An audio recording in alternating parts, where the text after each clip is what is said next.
Hello friends, welcome to my channel. आज की class में हम लोग एक इम्पॉर्टेंट टॉपिक को डिस्कस करेंगे जो है आपका हेरिडिटी एंड एनवायरनमेंट। ठीक है, जिसे हम आनुवंशिकता और वातावरण भी कहते हैं। आनुवंशिकता को यहाँ पर याद रखिएगा, कभी कभी वंशानुक्रम भी आ जाता है। ठीक है, तो यहाँ पर सबसे पहले बात करते हैं हेरिडिटी एंड एनवायरनमेंट की। तो ये आपका इंपॉर्टेंट टॉपिक है, यहाँ से आपके एग्जाम में 1 या 2 नंबर के क्वेश्चन हर बार पूछे जाते हैं। ठीक है, तो वीडियो में लास्ट तक बने रहिएगा। चलिए हम लोग क्लास को शुरू करते हैं। सबसे पहले बात करते हैं कि हेरिडिटी क्या है। ठीक है, तो देखिए, अनुवांशिक गुण जिसे हम क्या कहते हैं, इंग्लिश में जीन कहते हैं।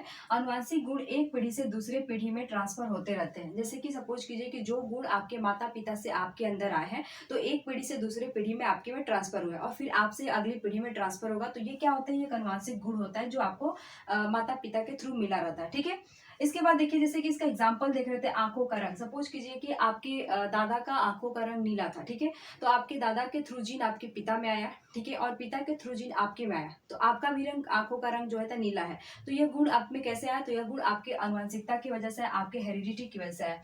इसके बाद बात करते हैं हाइट की। बात करते हैं तो कहता है लोग ना कि अपने पापा पर गया, जितनी लंबी इसके पापा की हाइट है उतना ही लंबी इसकी हाइट है। यानी कि हाइट आपका कहाँ से आ गया, आनुवंशिकता से आ गया। यानी कि आपका हाइट, स्किन का कलर, जैसे कि कोई होता है, सपोज कीजिए कि आपके माता पिता दोनों गोरे हैं और आप काले आ गए, तो बहुत लोग कहता है ना कि कर लिखा मम्मी पापा के लागत नहीं है, दोनों माई बाबू गोर तू इतना करिया। यानी कि यहाँ पर कहने का मतलब है कि यह स्किन का जो कलर है ये भी अनुवांशिक गुण है। और जैसे कि मान लेते हैं आपकी मम्मी गोरी है तो आपका लड़का भी जन्म लिया तो गोरा हो, तो क्या कहते हैं कि अपने माँ पर गया है। फिर मान लेते हैं कि मम्मी आपकी सांवली है, पिता आपके गोरे हैं, तो बच्चा जन्म लेता है तो क्या कहता है कि अपने बाबू पर गेल बा।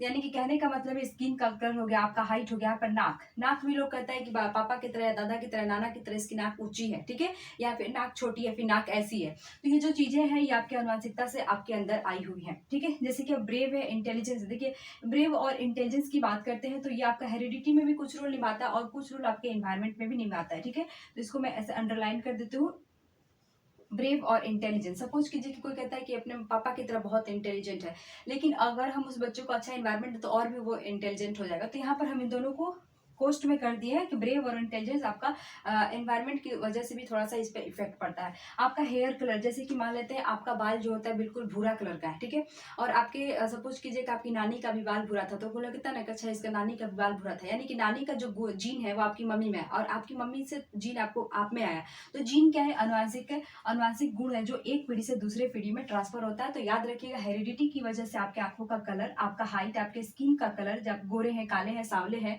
आपकी नाक ऊंची है, नीची है, आपका हेयर कलर, तो ये सब चीजें जो होता है एक पीढ़ी से दूसरे पीढ़ी में आता है और ये आपका अनुवांशिकता की वजह से आता है। ठीक है, इसके बाद देखिए, बात करते हैं यहाँ पर स्टैटिक एंड फिक्स की बात किया गया है।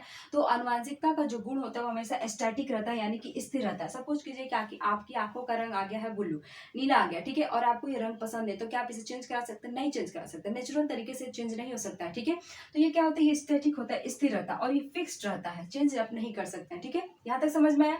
इसके बाद बात करते हैं एनवायरमेंट की वजह से। तो देखिए, जो चीजें आप जन्म लेकर आए हैं, हेरिडिटी से जो चीजें आपके अंदर आ गया तो आ गया। ठीक है, इसके बाद जो इसमें देखिए, एनवायरमेंट में नो कंट्रीब्यूशन ऑफ जीन, यानी कि इसमें जीन की कोई हाथ नहीं रहता। ठीक है, इसके बाद बात करते हैं कि इन्वायरमेंट में आप जो भी चीजें सीखते हैं, जन्म लेने के बाद आप जो चीजें यहाँ पर आकर सीखते हैं इन्वायरमेंट में, वातावरण में, वो चीजें आप समाज से सीखते हैं, कल्चर से सीखते हैं, आर्थिक, सामाजिक, आर्थिक हो गया, फिर आपका सांस्कृतिक हो गया। तो ये सब चीजें आप जाकर इन्वायरमेंट में सीखते हैं, जो चीज आप यहाँ से अपनाते हैं। ठीक है, देखिए, इन्वायरमेंट में हमारे चारों तरफ के माहौल, जैसे कि स्कूल से आप कुछ सीखते हैं, टीचर से सीखते हैं, टीवी, मीडिया, फ्रेंड्स, फैमिली। ठीक है, यानी कह सकते हैं कि जन्म के बाद जो आपके अंदर भरता है, जन्म से तो ये सब आया आपके अंदर कि ठीक है, आपकी हाइट इतना बढ़े कि आपके अंदर जीन चला गया। ठीक है, आपकी आंखों का रंग ऐसा है, लेकिन इसके अलावा भी जो चीजें आप इन्वायरमेंट से लेते हैं वो आपके इन्वायरमेंट के अंदर आता है। जैसे कि आप सामाजिक में, सामाजिक कारक हो गया, आपका आर्थिक कारक हो गया, आपका सांस्कृतिक कारक हो गया, ये सब चीजें आप इन्वायरमेंट से लेते हैं। ठीक है,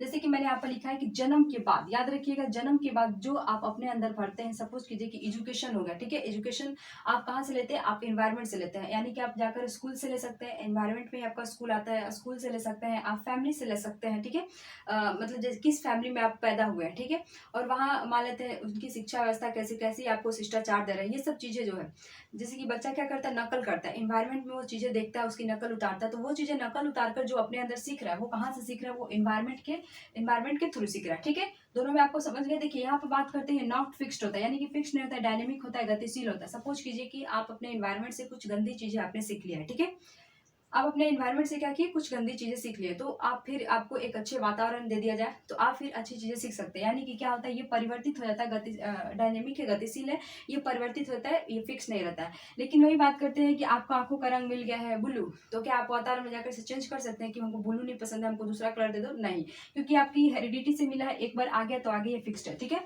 लेकिन यहाँ पर अब वही आप गंदे चीजें सीख लेते हैं, कुछ खराब चीजें आपके अंदर आ गई, तो आप इसे चेंज कर सकते हैं अच्छे वातावरण देकर, ठीक है। यहाँ तक समझ में आया? तो देखिए अब बात करते हैं यहाँ पर देखिए ऑल डेवलपमेंट, जो जितने भी डेवलपमेंट है, बच्चे का जो विकास है वो किन किन चीजों पर निर्भर करता है। तो याद रखिएगा, हेरिडिटी और इन्वायरमेंट इन दोनों चीजों पर निर्भर करता है। कभी कभी आपके एग्जाम में पूछ लेता है कि जो हमारा बच्चे का विकास है वह केवल वातावरण पर निर्भर करता है, तो नहीं, उसको देखते हैं ऑप्शन को गलत काट दीजिए। कभी कभी देता है केवल वो हेरिडिटी यानी वंशानुक्रम या आनुवंशिकता पर निर्भर करता है, तो उसको भी देखते भी आप काट दीजिएगा, ठीक है। वो केवल एक पर निर्भर नहीं कर सकता है, वो आपके हेरिडिटी और इन्वायरमेंट दोनों पर उस बच्चे का विकास निर्भर करता है। अब विकास की बात करें, डेवलपमेंट की बात करें, तो बच्चे का शारीरिक विकास, बच्चे का मानसिक विकास, बच्चे का सामाजिक विकास, इमोशनल डेवलपमेंट, संज्ञानात्मक विकास, ये सभी दोनों चीजें आपके हेरिडिटी और इन्वायरमेंट दोनों से प्रभावित होती है, तभी बच्चे का सर्वांगीण विकास होता है। बच्चे का सर्वांगीण विकास के लिए आपका हेरिडिटी भी जरूरी है और आपका एनवायरमेंट भी जरूरी है, ठीक है। यहाँ तक समझिए। देखिए मैंने यहाँ पर लिखा है कि मानव के विकास में दोनों का महत्वपूर्ण योगदान है, किसी एक की वजह से बच्चे का विकास नहीं हो सकता है, इसलिए दोनों जरूरी है। दोनों जरूरत मतलब क्या है कि हेरिडिटी भी इंपॉर्टेंट है और इन्वायरमेंट भी इंपॉर्टेंट है, ठीक है। अब देखिए यहाँ पर बात करते हैं, ये जो आपको इनटू दिख रहा है, ये इनटू, अगर यहाँ प्लस का साइन हो गया, माइनस का साइन हो गया, डिवाइड का साइन हो गया, तो वो चीजें आप देखते ही गलत काट दीजिएगा। ये दोनों का इंपॉर्टेंट रोल है, दोनों एक दूसरे से परस्पर निर्भर है, ठीक है, एक दूसरे पर, इसीलिए यहाँ पर इनटू का साइन हो तो आप इनटू के साइन को ही सही मानिएगा, ठीक है। देखिए यहाँ पर हमने क्या लिखा है कि आपकी हेरिडिटी वाली चीजें चेंज होती है, कब चेंज होती है इसको भी समझेंगे, ऐसा नहीं कि तुरंत चेंज होता है। देखिए आपकी जो हेरिडिटी है, जो आपको यहाँ से मिला हुआ है, हेरिडिटी की चीजें चेंज होती है, बट हजारों सालों में, सैकड़ों सालों में इन्वायरमेंट की वजह से चेंज होती है, ठीक है, ये समझ गए। देखिए पहले आप याद रखिएगा कि हेरिडिटी की चीजें हमेशा क्या होते हैं, स्टैटिक और फिक्स रहती है, हम चेंज नहीं कर सकते हैं, लेकिन चेंज होने की चांसेस कैसे हैं, तो ये हजारों साल समझ रहे हैं आप, ठीक है। इसके बाद आपका सैकड़ों साल में इन्वायरमेंट की वजह से चेंज होते हैं। सपोज कीजिए कि आप साउथ अफ्रीका के लोगों को देखते हो, वो बहुत काले काले होते हैं, ब्लैक डार्क होते हैं, ठीक है, साउथ अफ्रीका के लोग डार्क होते हैं। और वही बात करते हैं हम यूरोप के लोग, जो आपके अंग्रेज जो है, इंग्लैंड आपका पड़ गया, तो वहाँ के जो लोग होते हैं गोरे होते हैं, क्योंकि आपके यूरोप में आपका ठंडा पड़ता है और अफ्रीका में बहुत ज्यादा गर्मी होती है, गर्मी की वजह से वहाँ के लोग काले होते हैं और यूरोप के जो लोग होते हैं वो बहुत गोरे होते हैं। अब क्या करेंगे कि जो यूरोप के लोग जो अफ्रीका के लोग हैं वो आकर यूरोप में बस गए, ठीक है। अब बस गए तो धीरे धीरे इनकी पीढ़ी आगे बढ़ती जा रही है, बढ़ती जा रही है, और कितने सालों, सैकड़ों सालों बाद, ठीक है, सैकड़ों सालों बाद एक उम्मीद निकलेगी कि जो काले लोग हैं वो धीरे धीरे मतलब सांवले होना शुरू होंगे, ठीक है। तो इस तरह से आप धीरे धीरे सांवले होना शुरू करेंगे, यानी कि हेरिडिटी इस तरह से चेंज होगी। लेकिन कैसे चेंज होगी, हजारों साल और सैकड़ों सालों बाद होगा, ठीक है, वो भी एक इन्वायरमेंट की वजह से, जैसे कि वो यूरोप में आकर बस गए, ठीक है, क्या समझ में आया। इसके बाद देखिए ठीक उसी प्रकार बात करते हैं, हेरिडिटी भी इन्वायरमेंट पर प्रभाव डालती है। अब आपकी ये है हेरिडिटी, ये भी आपका इन्वायरमेंट पर प्रभाव डालेगी, यानी कि ये इस पर प्रभाव डालेगा और ये इस पर प्रभाव रहेगा, दोनों का कंट्रीब्यूशन होता है, यानी कि इसलिए यहाँ पर इनटू का साइन रहेगा और दोनों की वजह से ही आपका डेवलपमेंट होगा, ठीक है, यहाँ तक समझ में आया। अब देखिए यहाँ पर बात करते हैं कि उसी प्रकार हेरिडिटी भी इन्वायरमेंट पर प्रभाव डालती है। अब प्रभाव कैसे डालती है इसको समझेंगे। देखिए जैसे कि मान लेते हैं आप बहुत ज्यादा शर्मीले हैं, ठीक है, आप बहुत ज्यादा शर्मीले हैं, ये शर्मीलापन आपको कहाँ से मिला है, आपकी हेरिडिटी से मिला है, आपके आनुवंशिकता से मिला, ठीक है। अब मान लेते हैं आप बहुत ज्यादा शर्मीले हैं और आपको एक ऐसे वातावरण में रख दिया जाए, एक ऐसे इन्वायरमेंट में रख दिया जाए जहाँ के लोग भी शर्मीले हैं, जो इन्वायरमेंट आपको दिया गया है वहाँ के लोग भी शर्मीले हैं, तो आप क्या करेंगे, आपका ये इन्वायरमेंट आपके हेरिडिटी पर प्रभाव पड़ेगा और आप और ज्यादा शर्मीले हो जाएंगे, ठीक है। तो ये क्या है, ये आपके यहाँ पर हमने लिखा है कि हेरिडिटी भी इन्वायरमेंट पर प्रभाव डालती है। मान लेते हैं आप शर्मीले हैं, आपको हेरिडिटी से मिला, ठीक है, आपकी आनुवंशिकता से आपको शर्मीलापन मिला है और आप उसी तरह के वातावरण में रहने चले गए जहाँ के लोग और ज्यादा शर्मीले हैं, तो क्या करेगा, ये इन्वायरमेंट भी आपके ऊपर प्रभाव डालेगा, आप और ज्यादा शर्मीले हो जाएंगे, ठीक है। तो कहने का मतलब ये है कि हेरिडिटी इन्वायरमेंट पर प्रभाव डालती है और इन्वायरमेंट आपका हेरिडिटी पर प्रभाव डालता है, और दोनों रहेगा तभी बच्चे का सही तरह से विकास होगा, ठीक है। कौन सा विकास, उसका फिजिकल डेवलपमेंट, उसका मेंटल डेवलपमेंट, उसका कॉग्निटिव डेवलपमेंट, उसका सोशल डेवलपमेंट, उसका इमोशनल डेवलपमेंट, ठीक है। यहाँ तक समझ में। अब बात करते हैं, देखिए हमने लिखा है कि development is the result of interaction between heredity and environment, ठीक है, यहाँ तक आप समझ गए।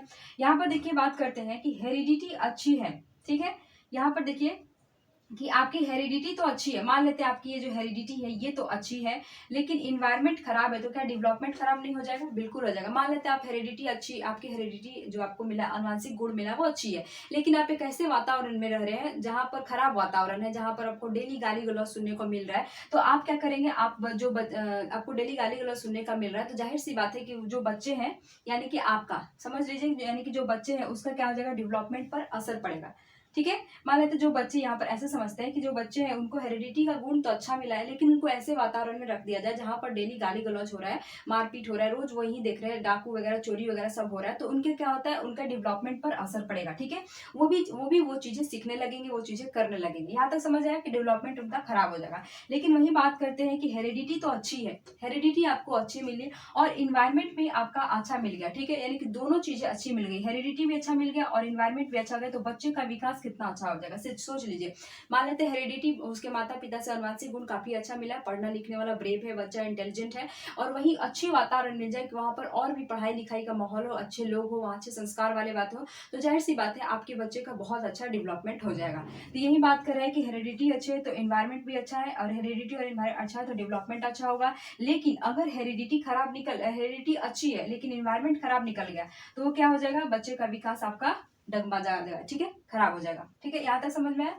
तो यही है आपका हेरिडिटी और इन्वायरमेंट। अभी हम इस पर डिबेट जो हुआ है उसको देखेंगे, नेचर और नर्चर का डिबेट हुआ है, तो उन सबको देखेंगे कि उसके बारे में, उससे लेकर रिलेटेड भी आपके क्वेश्चन आते हैं, तो चलिए उसको भी हम लोग डिस्कस करते हैं। बात करते हैं, कुछ डिबेट हुआ था उस पर बात करते हैं। देखिए यहाँ पर बात करते हैं कि डेवलपमेंट जो है आपका हेरिडिटी और इन्वायरमेंट दोनों का मतलब कॉम्बिनेशन, दोनों की वजह से डेवलपमेंट होता है। लेकिन बहुत लोगों का कहना था कि हेरिडिटी आपका 50, डेवलपमेंट में हेरिडिटी का 50% कंट्रीब्यूशन है और इन्वायरमेंट का 50% कंट्रीब्यूशन है। ठीक है, कुछ लोगों का कहना था कि नहीं, हेरिडिटी में 40% का कंट्रीब्यूशन है और इन्वायरमेंट में आपका 60% का कंट्रीब्यूशन है। ठीक है, लेकिन ऐसा कहना गलत है, क्योंकि यहाँ पर हमने क्या लिखा है, क्योंकि यहाँ पर हमने लिखा है कि डेवलपमेंट के हर स्टेज पर हेरिडिटी और इन्वायरमेंट का कंट्रीब्यूशन आपका घटता बढ़ता रहता है। ठीक है, क्या होता रहता है? घटता बढ़ता रहता है। ठीक है, हम इसके कंट्रीब्यूशन को क्या करते हैं? कैन नॉट बी कैलकुलेटेड और मेजरमेंट, हम इसके कंट्रीब्यूशन को, किसका ज्यादा कंट्रीब्यूशन है, हेरिडिटी का या फिर इन्वायरमेंट का, इसको हम ना तो कैलकुलेट कर सकते हैं ना हम मेजरमेंट कर सकते हैं। ठीक है, तो अगर आपसे पूछे कि हेरिडिटी का 50% रोल है, इन्वायरमेंट का 50% रोल है, तो वो चीजें सब गलत होगा, क्योंकि दोनों की हेल्प से क्या होता है? डेवलपमेंट होता है, पर हम ये नहीं कह सकते कि किसके हेल्प से ज्यादा हुआ है और किसके हेल्प से कम हुआ है। ठीक है, यहाँ समझ में। अब देखिए इस पर कुछ डिबेट चलता है यहाँ पर कि डेवलपमेंट आपका कंटिन्यूअस प्रोसेस है या फिर डिसकंटिन्यूअस प्रोसेस था, डिबेट था। तो यहाँ पर बात करते हैं कंटिन्यूटी बेस्ड डिसकंटिन्यूटी में। ठीक है, तो देखिए यहाँ पर बात करते हैं कि कंटिन्यूअस, जो कंटिन्यूटी है, निरंतरता है, डेवलपमेंट आपका कंटिन्यूअस प्रोसेस है। ये लोग मानते थे कि डेवलपमेंट आपका कंटिन्यूअस प्रोसेस है, इसलिए इन्होंने इसे स्टेज में नहीं दिया, क्योंकि डेवलपमेंट जो होता है कंटिन्यूअस होते रहता है, इसे स्टेज की जरूरत नहीं है कि इस स्टेज में जाएगा तो इतना हो जाएगा, इस स्टेज में जाएगा तो इतना हो जाएगा। तो उसमें आपने पढ़ा है बाइगोस्की के बारे में, बाइगोस्की ने नो स्टेज, यानी कि कोई भी स्टेज नहीं दिया है डेवलपमेंट का। इनके अनुसार कहना था कि जो आपका डेवलपमेंट है वो डेली थोड़ा थोड़ा, डेवलपमेंट की वजह से हमारे ऊपर डेली थोड़ा थोड़ा हमें चेंज आएगा। ठीक है, अचानक से चेंज नहीं आता है। और इन्होंने ग्राफ कैसा दिया है कि डेवलपमेंट आपका इस तरह से बढ़ता जाएगा, ये है डेवलपमेंट, ये है टाइम, यानी कि टाइम के साथ साथ डेली थोड़ा थोड़ा सा चेंज आते जाएगा। ठीक है, ये कौन मानते थे? बाइगोस्की। और बाइगोस्की की थ्योरी में आपने पढ़ा है कि बाइगोस्की ने स्टेज नहीं दिया है। ठीक है, ये क्या मानते थे कि ये आपका डेवलपमेंट है वो निरंतर है, कंटिन्यूअस है। वही बात करते हैं जो मानते हैं कि डेवलपमेंट आपका अनिरंतरता है, यानी कि डिसकंटिन्यूटी है, वो मानते थे कि डेवलपमेंट कैसा है? डिसकंटिन्यूअस प्रोसेस है। ठीक है, डेवलपमेंट कैसा है? डिसकंटिन्यूअस प्रोसेस है। और यहाँ देखिए, ये याद रखिएगा कि डिसकंटिन्यूअस प्रोसेस, ये बात किसने कहा था? पियाजे ने कहा था। आपने इसकी थ्योरी पढ़ी है, मैंने आपको डिटेल से पढ़ा रखा है। और कोहलबर्ग ने, देखिए यहाँ पर बात करते हैं, जो डिसकंटिन्यूअस वाले थे ना, ये स्टेज दिए थे। ठीक है, ये क्या थे? ये स्टेज दिए थे। यहाँ पर इन्होंने स्टेज की बात की, जैसे कि पियाजे ने स्टेज दिया है, कोहलबर्ग की थ्योरी आपने पढ़ा, तो इन दोनों ने क्या किया था कि आपका इसके लिए डेवलपमेंट के लिए स्टेज दिया था, कि बच्चों का डेवलपमेंट स्टेज बाय स्टेज होता है। जैसे कि पियाजे की स्टेज थी, पियाजे ने 4 स्टेज दिया था। सेंसरी मोटर स्टेज था, फिर प्री कन्वेंशनल स्टेज था, फिर सॉरी प्री ऑपरेशनल स्टेज था, फिर इसके बाद कॉन्क्रीट ऑपरेशनल स्टेज था, इसके बाद क्या था? फॉर्मल ऑपरेशनल स्टेज था। ठीक है, तो ये कौन थे, ये पियाजे ने दिया था, पियाजे ने 4 स्टेज दिया था। देखिए इनके अनुसार क्या होता है, कोहलबर्ग ने भी स्टेज दिए थे। तो इनके अनुसार देखिए, इनके अनुसार चेंज जो है अचानक आता है, ठीक है। इनके अनुसार कहना है कि जब बच्चा पहला स्टेज से दूसरा में जाएगा, बच्चा पहला से जाएगा दूसरा में तो कुछ अलग चेंज आएगा, वो अलग तरह से सब कुछ करने लगेगा। फिर दूसरा से जाएगा तीसरा में तो चेंज आएगा, तीसरा से आएगा चौथा में तो अचानक से चेंज आएगा, ठीक है।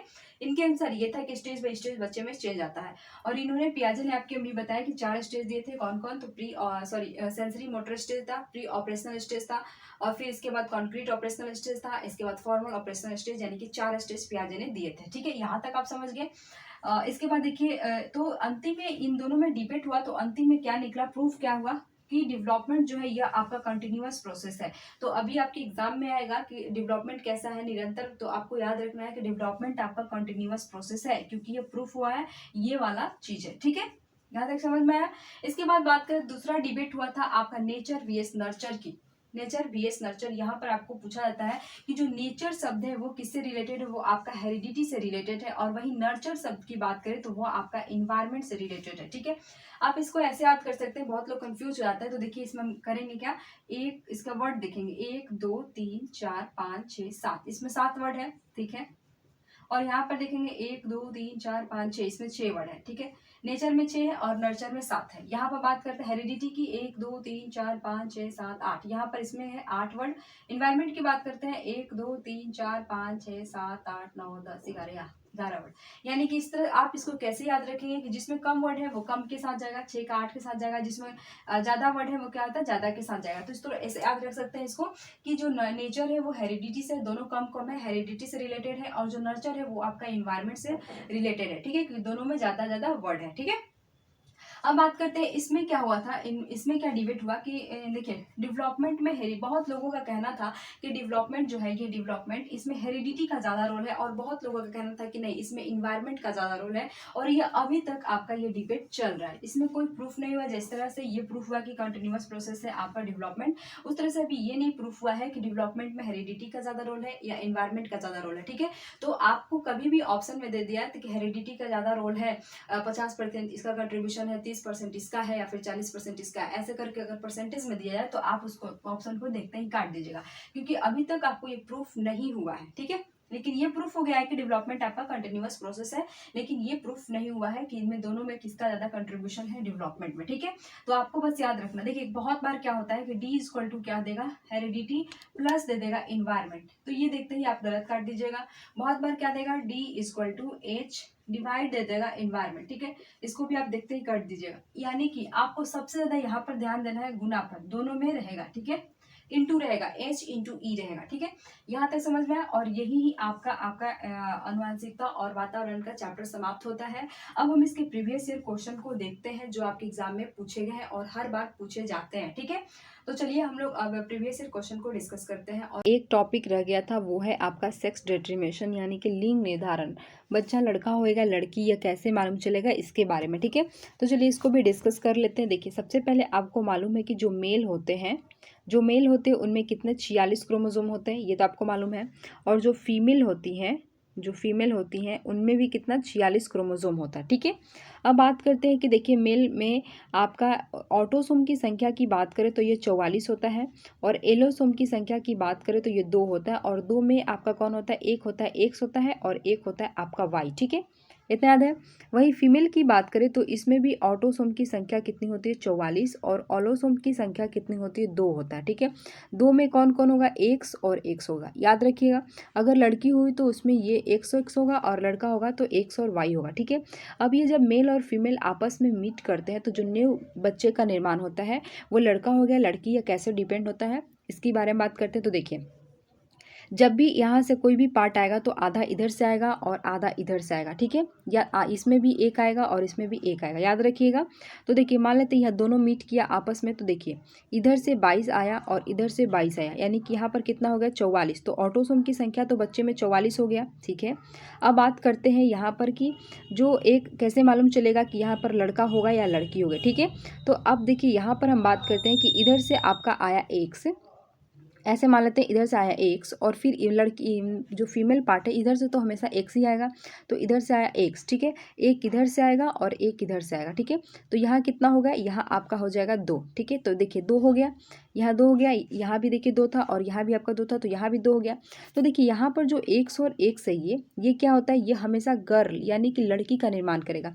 अगर इधर से भी जो मेल पार्ट है ये भी अपना एक्स इधर से दिया और जो फीमेल है ये भी एक्स दिया, तो यहाँ पर हो जाएगा एक्स और एक्स। तो देखिए एक्स और एक्स किधर आ गया, ये आपका फीमेल हो गया, ठीक है। वहीं बात करते हैं अगर मेल पार्ट अपना इधर से वाई देता है और इधर से जो फीमेल है वो हमेशा एक्स देता है, तो अगर एक्स और वाई हुआ तो ये हो गया आपका बॉयज़, ठीक है। तो जो लड़का है लड़की होगा किस पर डिपेंड करता है, ये फादर पर डिपेंड करता है, मेल पर्सन पर डिपेंड करता है कि इसका कौन सा पार्ट जा रहा है, एक्स जा रहा है या फिर वाई जा रहा है, ठीक है। तो यहाँ पर आप समझ गए 44 क्रोमोजोम और ये हो गया आपका 2, ठीक है, यानी कि 44 + 2 कितना हो गया, यहाँ पर भी तो 46 हो गया जो न्यू बच्चे का निर्माण हुआ। तो न्यू बच्चे में ऑटोजोम की संख्या 44 हो गई और जो ये एक्स एक्स होगा या फिर एक्स वाई होगा, लड़का होगा या लड़की होगा, तो ये डिपेंड करता है उसके पिता पर, ठीक है। तो चलिए ये टॉपिक भी आपका कंप्लीट हो गया। तो चलिए अब हम लोग प्रीवियस ईयर क्वेश्चन को डिस्कस करते हैं। चलिए अब हम इसके कुछ प्रीवियस ईयर क्वेश्चन को डिस्कस करते हैं। तो यहाँ पर पहला क्वेश्चन कह रहा है कि प्राकृतिक पोषण विवाद निम्नलिखित में से किससे संबंधित है, यानी कि जो नेचर और नर्चर डिबेट हुआ था यह निम्नलिखित में से किससे संबंधित है। तो मैंने आपको कैसे याद करवाया था कि जो नेचर वर्ड में कम वर्ड है यह हेरिडिटी से संबंधित है, यानी कि जेनेटिक से संबंधित है, और नर्चर में ज़्यादा वर्ड है यह आपके इन्वायरमेंट से संबंधित है, क्योंकि इन्वायरमेंट में भी ज़्यादा वर्ड है, ठीक है।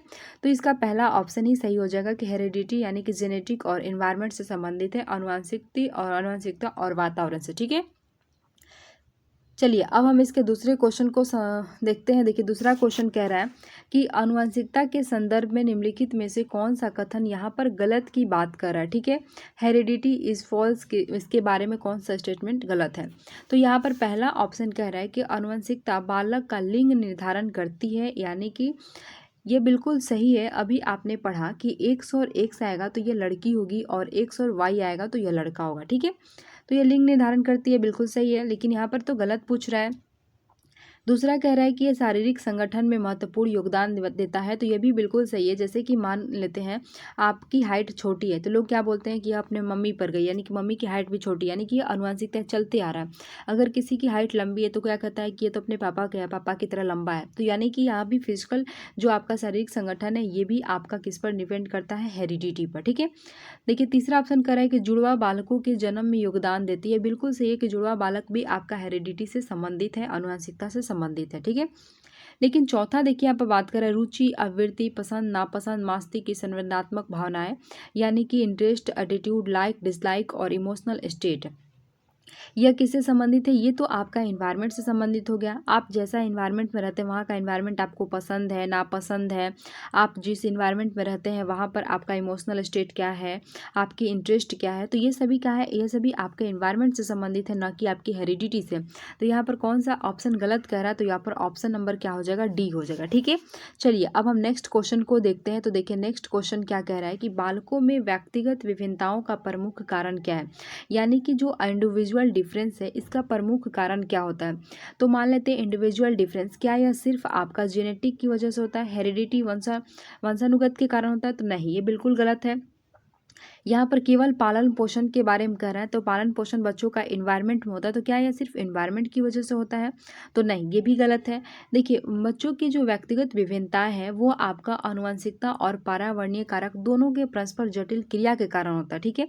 तो जो बच्चों की ये कैसे होगा, ये आपका हेरिडिटी और इन्वायरमेंट की दोनों के परस्पर क्रिया के कारण हर लोग में इंडिविजुअल डिफरेंस पाया जाता है। मान लेते हैं इन्वायरमेंट में किसी का रुचि इंटरेस्ट जो है अलग है, उसका पसंद अलग है, नापसंद अलग है, साथ ही साथ किसी का हेरिडिटी की वजह से किसी की लंबाई कोई लंबा ज़्यादा है, कोई गोरा है, तो ये हेरिडिटी की वजह से होता है। तो दोनों जो है आपका महत्वपूर्ण भूमिका निभाता है व्यक्तिगत विभिन्नताएं में, इंडिविजुअल डिफरेंस में, ठीक है। तो यहाँ पर आपका ऑप्शन क्या हो जाएगा, ऑप्शन नंबर 3। चलिए अब हम नेक्स्ट क्वेश्चन को डिस्कस करते हैं। देखिए नेक्स्ट क्वेश्चन कह रहा है कि वंशानुक्रम और तथा वातावरण के संबंध में व्यक्ति की वृद्धि पर प्रभाव निम्नलिखित में से किसके अनुसार होता है। वंशानुक्रम तथा वातावरण के संबंध में कह रहा है। देखिए यहाँ पर कह रहा है कि वंशानुक्रम व्यक्ति को प्रभावित करता है, क्या सिर्फ हेरिडिटी ही व्यक्ति को प्रभावित करता है, तो नहीं, ये भी तो गलत हो गया। इसके बाद देखिए बात कर रहा है कि वातावरण व्यक्ति को प्रभावित करता है। क्या सिर्फ एनवायरनमेंट व्यक्ति को प्रभावित करता है? नहीं। यहाँ पर कह रहा है कि वंशानुक्रम प्लस वातावरण। देखिए मैंने आपको साइन के बारे में बताया था कि जहाँ भी ये प्लस माइनस जोड़ घटाव आ जाए तो ये क्या हो जाएगा, गलत हो जाएगा। यहाँ पर देखिए ये ऑप्शन सही है कि हेरिडिटी इंटू क्या कह रहा है, इन्वायरमेंट, यानी कि एच इंटू ई है, ये दोनों व्यक्ति के क्या करता है, वातावरण के संबंध में यह वृद्धि पर क्या होता है, प्रभाव डालता है। तो यहाँ पर ऑप्शन नंबर क्या हो जाएगा, ऑप्शन नंबर आपका डी हो जाएगा। ठीक है, चलिए अब हम नेक्स्ट क्वेश्चन को डिस्कस करते हैं। तो यहाँ पर देखिए कह रहा है कि एक नवजात बच्चा एक लड़की होगी यदि, तो मैंने कैसे बताया था कि लड़की में क्या होता है, लड़की में हमेशा एक्स क्रोमोसोम होता है, एक्स। अगर लड़का की बात करता है तो वहाँ पर XY हो जाता है। तो यहाँ पर आपका क्या हो जाएगा, यहाँ पर आपका बी ऑप्शन सही होगा, एक्स क्रोमोसोम होगा। ठीक है, ये समझ में आया। चलिए अब हम नेक्स्ट क्वेश्चन को डिस्कस करते हैं। देखिए नेक्स्ट क्वेश्चन क्या कह रहा है कि आनुवंशिकता को सामाजिक संरचना माना जाता है। देखिए जो आनुवंशिकता है वो हेरिडिटी है, वो समाज में कैसा होता है, तो वो समाज में क्या होता है, स्थिर होता है। ठीक है, स्टैटिक होता है। आपने याद किया था कि हेरिडिटी आपका स्टैटिक होता है, जबकि इन्वायरमेंट कैसा होता है, तो इन्वायरमेंट आपका डायनेमिक होता है, यानी कि गतिशील होता है। इन्वायरमेंट में आप कोई भी चीज़ परिवर्तित कर सकते हैं। आपकी पसंद पहले ये थी तो आप उसको नापसंद कर सकते हैं, आप कोई गलत चीज़ें करते थे उसको चेंज भी करके सही कर सकते हैं, लेकिन आपका आनुवंशिकता चेंज नहीं होगा। तो यहाँ पर क्या हो जाएगा, आपका ऑप्शन नंबर क्या हो जाएगा, 3 हो जाएगा कि आनुवंशिकता हेरिडिटी आपका स्टैटिक होता है। चलिए अब हम नेक्स्ट क्वेश्चन को डिस्कस करते हैं। देखिए नेक्स्ट क्वेश्चन कह रहा है कि निम्नलिखित में से कौन सा केवल वंशानुगत कारकों को निर्धारित करता है। यहाँ पर केवल हेरिडिटी की बात कर रहा है। तो देखिए आंखों का रंग, ये बिल्कुल सही है कि आंखों का रंग ये वंशानुगत कारकों के कारण होता है, हेरिडिटी के कारण होता है, क्योंकि ये क्या होता है, ये कभी चेंज नहीं हो सकता और ये आपको अपने माता पिता पूर्वजों के थ्रू मिला है। ठीक है, लेकिन यहाँ पर बात करते हैं समझ का स्तर, अंडरस्टैंडिंग, या आप वातावरण के इन्वायरमेंट के थ्रू चेंज कर सकते हैं। जहाँ आपको अच्छी इन्वायरमेंट मिलेगी, पढ़ाई लिखाई की अच्छी इन्वायरमेंट मिल गई, आप क्या करेंगे, अच्छा से समझने लगेंगे। जहाँ पढ़ाई लिखाई की खराब इन्वायरमेंट मिल गई, आप जो चीज़ें समझ रहे थे वो भी नहीं समझ पाएंगे। आपकी रुचि है, आप इंटरेस्ट भी वातावरण के अनुसार लेते हैं। आपका इमोशनल मैच्योरिटी की बात करें, भावनात्मक परिपक्वता की बात करें, तो ये भी आप वातावरण के थ्रू लेते हैं। तो यहाँ पर कौन सा ऑप्शन सही होगा, यहाँ पर आपका ऑप्शन नंबर ए सही हो जाएगा, आंखों का रंग। ठीक है, चलिए आगे बात करते हैं। यहाँ पर कह रहा है कि निम्नलिखित में से कौन सा निसंदेह आनुवंशिकी और वंशानुगत कारकों से प्रभावित होता है। आनुवंशिकी का मतलब वही हो गया हेरिडिटी या फिर जेनेटिक की बात करें, दोनों एक ही के बारे में बात कर रहा है कि कौन सा आपके वंशानुगत कारकों के द्वारा प्रभावित होता है। फिर से आपका हेरिडिटी की बात कर रहा है। तो देखिए मित्रों का चयन, तो आप जिस तरह के इन्वायरमेंट में रहेंगे आप उस तरह के मित्रों का चयन करेंगे। अगर आपको लगता है कि हमें भाई ज़्यादा फ़नी दोस्त चाहिए तो हमें ज़्यादा फ़नी दोस्तों के इन्वायरमेंट में रहेंगे, हमें ज़्यादा पढ़ाकू चाहिए तो पढ़ाकू दोस्त बनाएंगे। तो ये आपके इन्वायरमेंट पर निर्भर करता है। ठीक है, आंखों की रंग के बारे में बात करें तो यही आपका है, हेरिडिटी की वजह से निर्भर करता है, इसे आप चेंज नहीं कर सकते, ये आपके पूर्वजों के थ्रू, आपकी आनुवंशिकता के थ्रू मिला है। तो यहाँ पर तो ऑप्शन नंबर आपका बी हो जाएगा। देखिए यहाँ पर कह रहा है शैक्षणिक सफलता की बात करें तो ये भी आप शैक्षणिक सफलता भी आपके इन्वायरमेंट में हो जाएगा, उपयुक्त में से कोई नहीं तो होगा नहीं। तो यहाँ पर आपका ऑप्शन नंबर क्या हो जाएगा, बी। चलिए अब हम नेक्स्ट क्वेश्चन को डिस्कस करते हैं। यहाँ नेक्स्ट क्वेश्चन कह रहा है कि मानव का कौन सा गुण आनुवंशिकता से निर्धारित होता है। देखिए फिर से बात कर रहा है कि हेरिडिटी से कौन सा गुण निर्धारित होता है। तो बात करते हैं मोरल यानी कि नैतिकता। नैतिकता क्या है कि सही और गलत की पहचान करना। तो भाई आप जिस वातावरण में रहेंगे वहाँ के अनुसार आप कोई भी चीज़ों को सही या गलत कहराएंगे। ठीक है, यहाँ तक समझ में आया। अब बात करते हैं स्वभाव के। तो भाई ये भी आपका इन्वायरमेंट पर निर्भर करता है कि आपका स्वभाव आपके वातावरण के अनुसार होगा। आपको वातावरण में अच्छी मतलब सब कोई आपको प्यार कर रहा है तो आपका स्वभाव दयालु होगा, सब कोई आपको घृणा कर रहा था आपका अलग ही स्वभाव होगा। तो ये आपका इन्वायरमेंट पर निर्भर करता है। लेकिन जो यहाँ पर इंटेलिजेंट है, इंटेलिजेंट जो आपको वर्ड दिख रहा है ये आपका दिखता है हेरिडिटी की वजह से, कि आपके माता पिता कितने तेज है, आपके दादा दादी कितने तेज थे, नाना नानी कितने तेज थे, उसके अनुसार बच्चा भी, आपके बच्चा की जो बुद्धि होती है, इंटेलिजेंस होता है, वो थोड़ा सा तेज रहता है। ठीक है, जैसे कि मान लेते कोई इंजीनियर की लड़की है या फिर लड़का कह रहे हैं तो उसका जो दिमाग होगा वो भी सोचने समझने की कुछ क्षमता उसके माता पिता के अनुसार जाएगी। ठीक है, तो ये आपका हेरिडिटी के थ्रू होता है, ना कि आपका ये इन्वायरमेंट के थ्रू होता है। तो समझ गए, ये आपका ऑप्शन नंबर क्या हो जाएगा, सी हो जाएगा।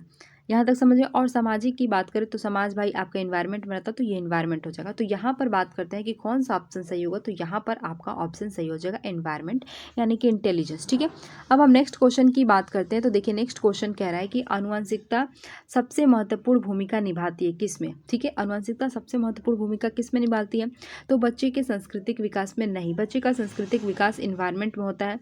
इसके बाद कह रहा है कि बच्चे के शारीरिक विकास, बिल्कुल सही, हाँ बच्चों के शारीरिक विकास में आनुवंशिकता महत्वपूर्ण भूमिका निभाती है। कैसे, देखिए जो शारीरिक विकास अभी आपने पढ़ा कि किसी का शारीरिक विकास 5 फीट है तो कल लोग कहते हैं कि अपने दादा पर गया है, किसी का शारीरिक विकास 10 फीट है तो वो कहता है अपने पिता पर गया है, किसी का 2 फीट है तो कहता है माता पर गया है। कुछ इस तरह की बातें आपको समाज में सुनने को मिलेगी। यानी कि शारीरिक विकास भी यह आपका किस पर डिपेंड करता है, यह आपका हेरिडिटी पर डिपेंड करता है। यहाँ पर बात करते हैं बच्चे के सामाजिक विकास, समाज आपका इन्वायरमेंट में है, और भावनात्मक विकास तो ये बिल्कुल आपके इन्वायरमेंट पर डिपेंड करता है। ठीक है, तो यहाँ पर आपका कौन सा ऑप्शन सही होगा? ऑप्शन नंबर बी सही होगा।